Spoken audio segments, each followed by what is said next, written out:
Hi, my name is Cyclopedia, short for Casombrerang Britannica Encyclopedia Wikipedia.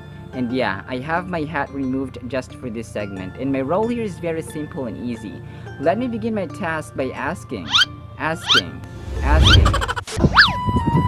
Have you seen my big book? I think I'm lost here. Where am I heading to? I'm concerned about my big book. Where's my big book? Can you help me find my big book? While Toto is still on his journey, our vocabulary term is diaphanous. Diaphanous. Wala dyan ang big book, Toto, sa tulay. Andito, bumalik ka na dito. Ang diaphanous, mga sombreros, ay adjective. Ito po ay tumutukoy o naglalarawan sa isang, usually po sa tela, na sobrang nipis, sobrang pino, sobrang gaan, na halos kita mo na yung katawan nung sumusuot. Diaphanous. Ang mga possible synonyms po natin dito ay transparent, translucent, sheer, light, etc. At pag ginamit naman sentence ay, give it up, Mr. Dictionary. Toto's sister wore a wavy, diaphanous gown and had curly, granite-colored hair. Diaphanous. Granite. Yeah, it's granite, not granite. Do you know that Mount Rushmore National Memorial is also made up of granite? Can you please tell me more about it? Ang granite, mga sombreros, ay isang uri ng bato, to be specific, igneous rock. Alam nyo ba ng apat na mukha ng presidente sa Mount Rushmore National Memorial sa South Dakota, USA, ay may halong granite? Tama po. Ang apat na presidente, namely George Washington, the first president of the United States of America, Theodore Roosevelt, Thomas Jefferson, and Abraham Lincoln. Ayon sa main sculptor nito, kung bakit niya pinili, no, si Gutzon Borglum, bakit niya pinili ang apat na presidente na ito? Dahil sila ang may pinakamalaking ambag sa history or kasaysayan ng bansang Amerika. Ang diaphanous, mga sombreros, ay kita mo na lahat, no? Kita mo na yun, hindi naman lahat. Nakita mo siya, no, see-through, no? Pero ang mga minsan kasi nakakapag-judge tayo, no? Nakakapag-judge tayo sa ating puso, nakakapag-judge tayo sa ating isip sa ibang mga tao. Lalong-lalo na kapag yung mga tao, kapag yung mga babae, no, talagang yung mga suot nila ay manipis na, tapos halos kita mo na lahat, halos kita mo na yung nasa ano nila, no? Pero hindi naman ganoon, pero huwag dapat ganoon isuot natin para yung mga tao din makakaiwas din sa kasalanan, no? Hindi sila makakasala na kung anong iisipin na ba yan yung suot nito tawag dito, kita na yung mga yung nasa loob niya, no? So basahin po natin yung judgment or pagiging judgmental. Hindi naman judgmental, yung pagiging ano natin, yung parang panlabas lang banaan nyo ang ating titingnan. Sabi dito, 1 Samuel 16:7, "But the Lord said to Samuel, don't judge by his appearance or height, for I have rejected him. The Lord doesn't see things the way you see them. People judge by outward appearance, but the Lord looks at the heart." Kaya mahalaga na yung ating puso, mga sombreros, ay kondisyon. Pero yun nga, kapag talagang nakita natin, minsan kapag yung mata natin ay may nakitang ganito, no, hindi natin maiiwasan talaga na papasok sa isip natin talaga yung yung gantong bagay, no, ganyan. Bilang mga taong, Proverbs 21:2, sabi dito, "Every man or every way of a man is right in his own eyes, but the Lord weighs the hearts." No, talagang napakahalaga ng puso natin or kondisyon ng puso natin sa Panginoon, mga sombreros.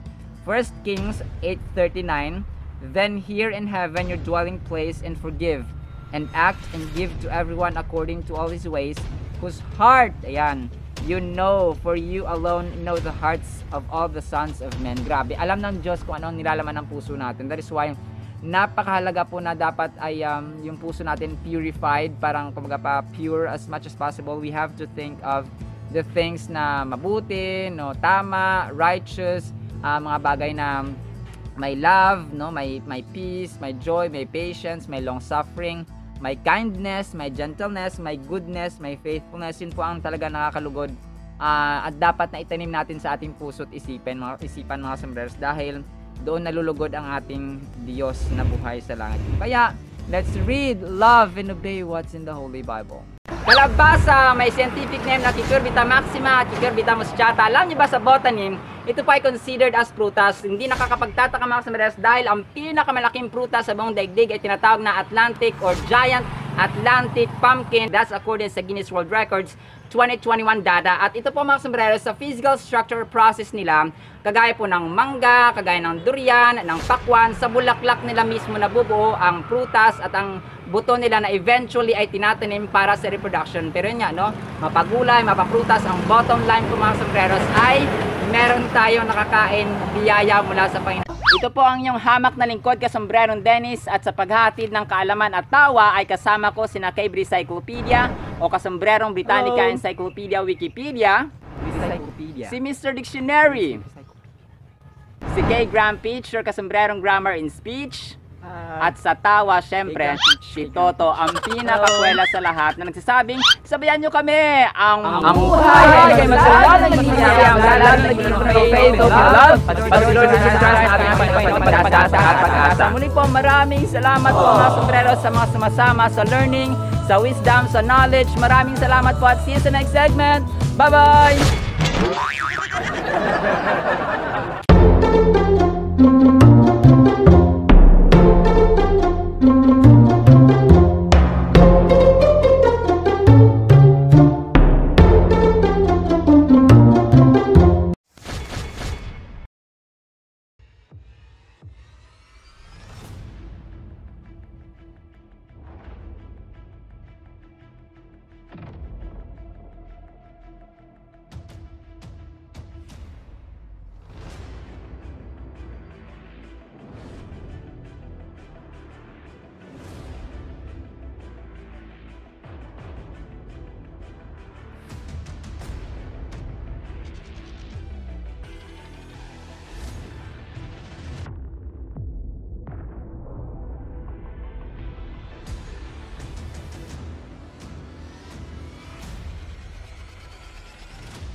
Hi, my name is Cable Cyclopedia, short for Kasombrerong Britannica Encyclopedia Wikipedia.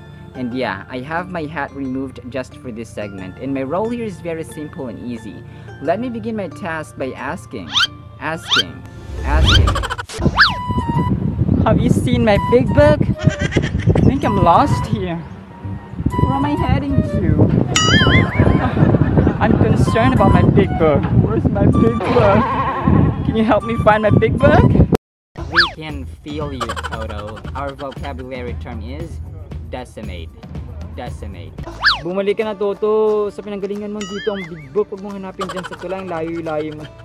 Ang decimate, mga sombreros, ay verb. Ito yung pagpaslang or pagpatay mo. Usually, large numbers of people, of animals, of plants sa isang particular na lugar or area. Ang mga possible synonyms po natin dito ay reduce, demolish, diminish, destroy, etc. At pag ginamit naman sentence ay let it fly, Mr. Dictionary. Philanthropist Toto found out that the large population of Africa was decimated by famine and drought. Decimate. Philanthropist, do you know who's the #1 giver of donations in the world? Ang #1 philanthropist or #1 giver of donations, mga sombreros, ang pinaka-generous, pinaka-mapagbigay or may pinakamalaking amount na dinodonate kada taon, mga sombreros, ay si Jeff Bezos, na minsan na rin pinakamayamang tao sa planeta, sumunod kay Elon Musk, Bill Gates, Warren Buffett, and so on. Alam niyo ba na siya rin po ang founder ng Amazon, #1 online selling company sa buong mundo?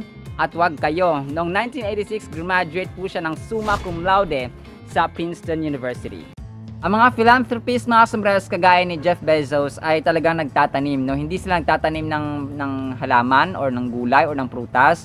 Pero nagtatanim po sila ng, alam mo yung magandang halimbawa sa iba. No? Nagtatanim sila ng mga bagay na, syempre, no, mayamang-mayaman na sila. Pero ile-level natin yung mga sarili natin sa mababang antas o mababang grupo ng mga tao sa sosyedad natin. No? Kumbaga pa tayo, hindi lamang halaman o hindi lamang mga gulay o prutas ang kailangan nating itanim sa ating kapwa, lalong-lalo na sa Panginoon, kundi ang magtanim tayo ng magandang alaala, no, magandang mga bagay, mga mabuting bagay sa iba, no, service, na maglingkod tayo, magtulungan. So, ganun po yung pwede nating itanim. No, basahin po natin 2 Corinthians 9:6-8. Sabi nito, ito ang ibig kong sabihin, this was Apostle Paul, ang nagtatanim ng kakaunti ay aani ng kakaunti, at ang nagtatanim ng marami ay aani ng marami. Ang bawat isa ay dapat magbigay ayon sa kanyang pasya, maluwag sa loob at hindi napipilitan lamang. So ito yung mga philanthropists natin naman, nagbibigay talaga sila generous, sapagkat iniibig ng Diyos ang nagbibigay ng may kagalakan. Magagawa ng Diyos na pasaganain kayo sa lahat ng bagay at higit pa sa inyong pangailangan, upang sumagana kayo para sa mabubuting gawa. Proverbs 11:25, ang taong madulungin sasagana ang pamumuhay at ang marunong tumulong ay tiyak na tutulungan. Luke 6:38, magbigay kayo at kayo bibigyan din. Hustong takal, siksik, liglig at umaapaw pa ang bibigay sa inyo, sapagkat ang panukat na ginamit niyo sa iba ay siya ring gagamiting panukat sa inyo. Mga Gawa or Acts 20:35, sa lahat ng pagkakataon, ipinakita ko sa inyo na sa pamamagitan ng ganitong pagtatrabaho ay dapat ninyong tulungan ang mahihina. Alalahanin natin ang mga salita ng Panginoong Hesus, higit na pinagpapala ang nagbibigay kaysa tumatanggap. Ayan, blessed are the giver or the one who give kaysa dun sa mga taong nagtumatanggap. Ano yan, pag nagbibigay kasi tatanggap ka rin, so parang ganun siya yung ano. So ang principle kasi ng Panginoon ay what you sow, what you reap. No, kung anong tinanim mo, siya mong aanihin. Kung mabuti ang tinanim mo, sumabuti rin ang aanihin mo. Kapag masama naman ang tinanim mo sa kapwa mo or sa tao, ay masama rin yung aanihin mo. Huwag ka mag-expect na kapag nagtanim ka ng galit ay ang matatanggap mo ay saya, ang natatanggap mo ay kabutihan sa iba, no? Hindi po. So kapag nagtanim tayo ng galit, galit din ang aanihin natin. So mas masaya mga sombreros at mas nakakadagdag ng purpose ng buhay kapag tayo po ay gumagawa ng mabuti sa iba, lalo na po sa ating pamilya. So, let's read, love, and obey what's in the Holy Bible. Coca-Cola. Alam niyo ba ng pangalang Coca-Cola, mga sombreros, ay pangalan talaga ng dalawang halaman.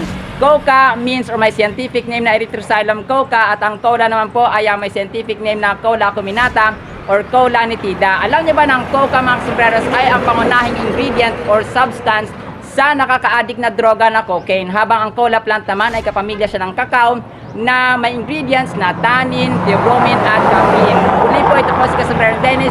Shout out sa may-ari po ng store, Trisha Store, mga sombreros dito sa Magupising. Ito po ang inyong hamak na lingkod, Kasombrero Dennis, at sa paghahatid ng kaalaman at tawa ay kasama ko sina Cable Cyclopedia o Kasombrerong Britannica Encyclopedia Wikipedia, si Mr. Dictionary, si Kay Graham Pitch or Kasombrerong Grammar in Speech, at sa tawa, syempre, si Toto, ang pinakakwela sa lahat na nagsasabing, sabayan nyo kami, ang buhay ay masaya na nagsisabi ang lahat na faith of love, patuloy na natin pag-asa. Muli po, maraming salamat po mga sombreros sa mga sumasama sa learning, sa wisdom, sa knowledge. Maraming salamat po at see you sa next segment. Bye-bye!